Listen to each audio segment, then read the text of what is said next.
Melody with Realty Executives Main Street, and today I'm in the beautiful town of Kingston, Tennessee, which is located in Roane County. I've been out showing houses today, and I was talking with my clients, and they have lived in Tennessee for about almost 2 years, and they are ready to relocate to another city.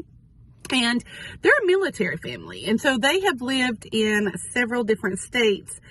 And they were saying, okay, Melody, one of the reasons that we enjoy working with you is because you can tell us tips on what to look for when buying a house in Tennessee. So I was like, oh my goodness, what a great idea for a video. So today I would like to share some of those tips with you, and I hope you find them helpful. Stay tuned. So one of the things you have to consider about with East Tennessee that a lot of people who are moving here don't think about is moisture. Okay, we are a very humid climate, even in the winter. And so we have to think about moisture. And so when you are buying a house, you want to make sure, okay, is that house built on a slab or is it built with a crawl space? If it's built with a crawl space, you want to really look at that crawl space. You want to make sure that there's no moisture issues, that there's not mold growing in there, that there's maybe a vapor barrier down, because a lot of people who are moving here don't think about moisture, and so they are not aware of that. And so you want to make sure that you take the time to have a home inspector to look at that and make sure everything is okay with the crawl space, because here a lot of homes have it, and you want to make sure that they don't have moisture in them, because that's really the foundation of your home. So you got to take care of that.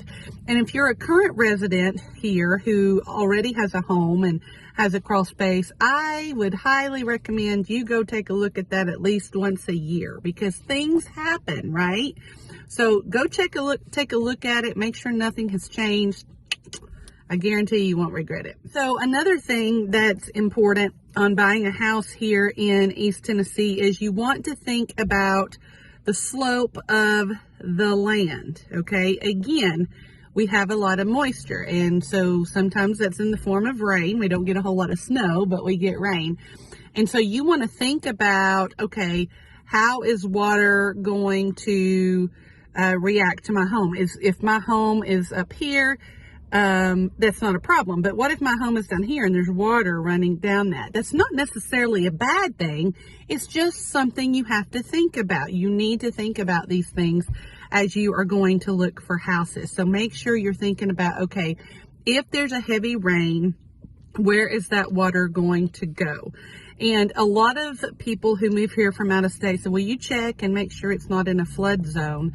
And I will say, okay, it doesn't necessarily have to be in a flood zone to be flooding. It's important to have a home inspection done to make sure you can prevent as much as possible any water from getting into the home.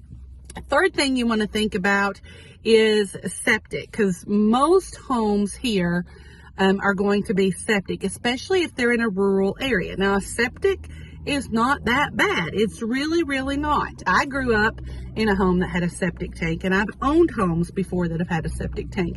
You just have to educate yourself about them. You will want to get them cleaned out or inspected about every 3 to 5 years.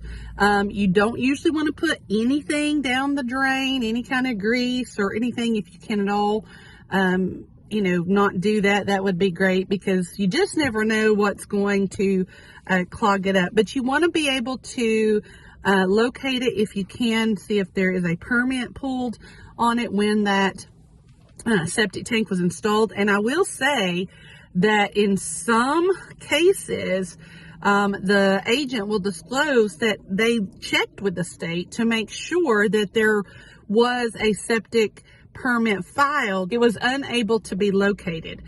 So again, not necessarily a bad thing, just something to think about, because what if that septic backed up and you don't know exactly where it is? So again, not a bad thing, just making yourself aware of it. So definitely the crawl space, definitely think about water drainage, think about the septic, if it's on a septic. I cannot stress this enough. I get asked this all the time. They'll say, hey Melody, can you find me some land that is unrestricted? I want to be able to do what I want to do with my land. I don't want anybody to tell me what to do. That is great. I would love to help you do that. But I need you to keep in mind that usually if it's unrestricted, then it's unrestricted everywhere in that area. And so Jim Bob, who owns the land right next to you, can have 18 old cars that don't work. And Jim Bob can have 25 roosters. Not that he would, but I'm just saying. Usually if your land is unrestricted, then other people's land is going to be unrestricted too. So you've got to keep that in mind. It's okay if you're like, okay, that's fine.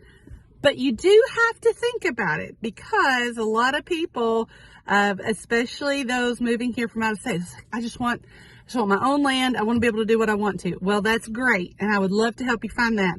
But just keep in mind, other people in your area, in your region, in your neighborhood, whatever you want to say, your community, their land is going to be unrestricted too. So that means they can also do whatever they want. So I hope those have been some helpful tips for you in finding a home here in East Tennessee. I'd be honored to help you. Feel free to contact me. I've got my phone number and my email address below. It would be just my absolute pleasure to serve you in any way that I can. And until next time,